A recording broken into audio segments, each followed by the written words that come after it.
आक्रमणकर्त्यांनी, पर्यायानं परधर्मीयांनी, या घुसखोरांनी पहिला सुरा जर कोणावर चालवला तर तो गायींवर चालवला। आमच्या शेतकऱ्याच्या घरात जन्माला आलेलं पोरग गोमातेचं दूध पित होतं आणि डारकाळी फोडत होतं। असं वाटतं की आपला हिंदू शेतकरी जो अडचणीत येतोय त्याचं एकमेव कारण आहे, आजपर्यंत आपण हिंदुस्थानातली गाय वाचवू शकलो नाही। कारण या हिंदुस्थानातली शेती जी पिकली, या हिंदुस्थानातले शेतकरी जे घडले ते गायीमुळे घडले। ते गायीचं शेण आणि गोमूत्र शेतात पडत होतं आणि मोत्यासारखं धान्य आमच्या घरात येऊन पडत होतं।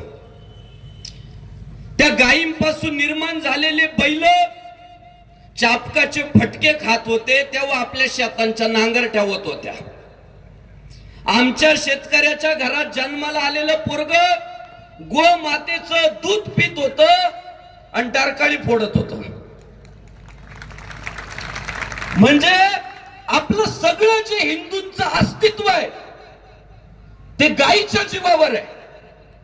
आपल्या रक्तात आलेल्या थेंबा थेंबामध्ये गायीच्या दुधाचा वाटा आहे आणि आपल्या घरातले भरलेले धान्याचे कोठार त्यामध्ये सुद्धा गोमातेचा वाटा आहे।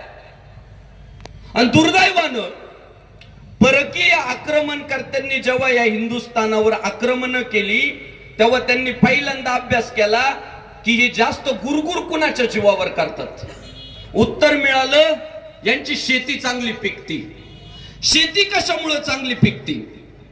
पुन्हा उत्तर मिळालं गायीचं दूध पिऊन शेतकरी ताकदवान होतो आणि गायींपासून निर्माण झालेले बैल यांच्या शेताची मशागत करतात। म्हणून परकीय आक्रमणकर्त्यांनी, पर्यायानं परधर्मीयांनी, या घुसखोरांनी पहिला सुरा जर कोणावर चालवला तर तो गायींवर चालवला।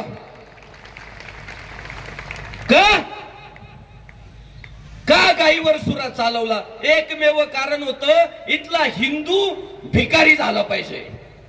आणि आमच्या साधू संतांनी कधीच सांगून ठेवलं, येरवी तरी कृषी जिने गोधने राखो निवर्तने।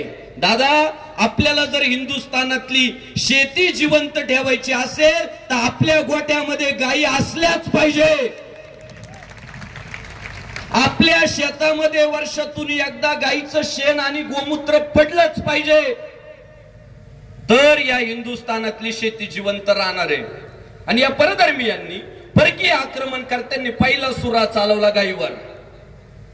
गाय संपवण्यासाठी शर्तीचे प्रयत्न केले आणि जसे जसे आपण जागृत झालो की अरे आपली गौ माता कापली जातीये, गाव विश्वस्य मातर, हिंदू धर्मानं का गायीला माता सांगितलं?